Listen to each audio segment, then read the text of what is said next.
This is WFYI News Now. It's July 16th, and I'm Abriana Herron. On today's show, Indianapolis Public Schools expand their middle school science and math programming. Indiana government fiscal leaders say the state remains in a solid financial position, but fears remain about the future. And rural hospitals are bracing for cuts to services and staff in the wake of funding changes created in President Donald Trump's budget bill. And we're going to treat them like they're any other payer. And then at the end of the day, we're going to not get paid to cover the cost of those that we take care of on a daily basis. Those stories coming up, but first. The Indianapolis Bar Foundation announced last week it gifted $35,000 to Exodus Refugee, a nonprofit that helps refugees coming to Indiana. The gift was funded by donations from the local legal community. With it, along with volunteer support from IndyBar Foundation, Exodus says it plans to create a volunteer-based legal intake system. The group also plans to develop an electronic guide that helps volunteers determine if clients have a strong legal case and whether Exodus can help. Indianapolis Public Schools District is expanding their middle school science and math programming. Drew Daudelin has more. A 5-year, $5.5 million grant from the Lilly Foundation will fund new centers for science, technology, engineering, and math at district middle schools. The first will be at William Penn Middle School later this year. That will include hiring new and additional staff to run the center that supports students.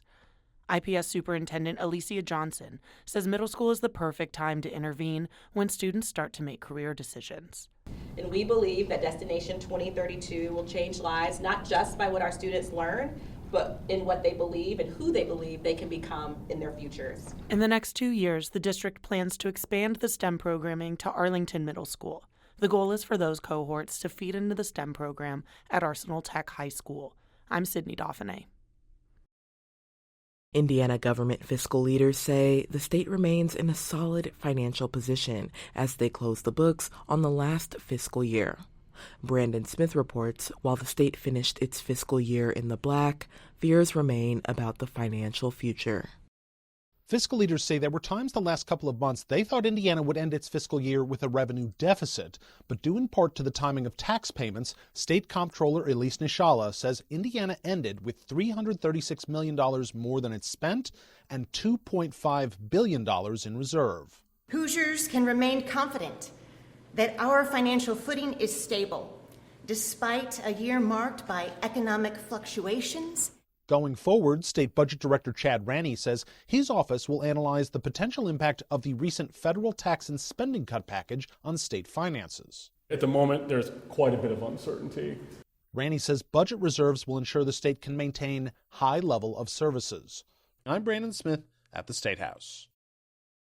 And for our final story today, hospitals across the Midwest are bracing for cuts to services and staff in the wake of funding changes created in President Donald Trump's budget bill.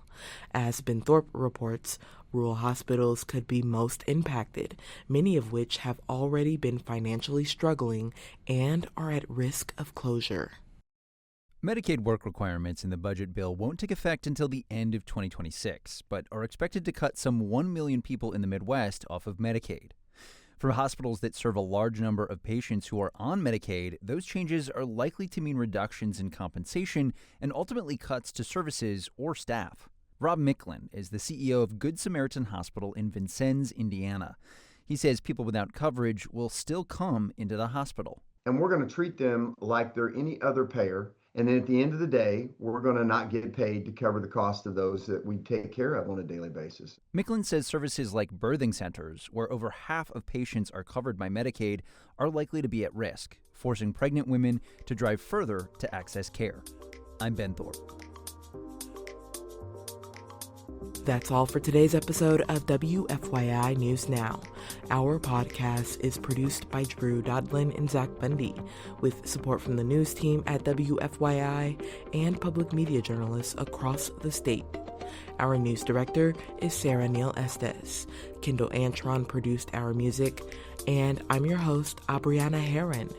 If you like today's episode, remember to subscribe and share, and follow WFYI on Instagram, TikTok, Facebook, and YouTube to check in on our newsroom throughout the day. Thanks for listening. We'll be back tomorrow.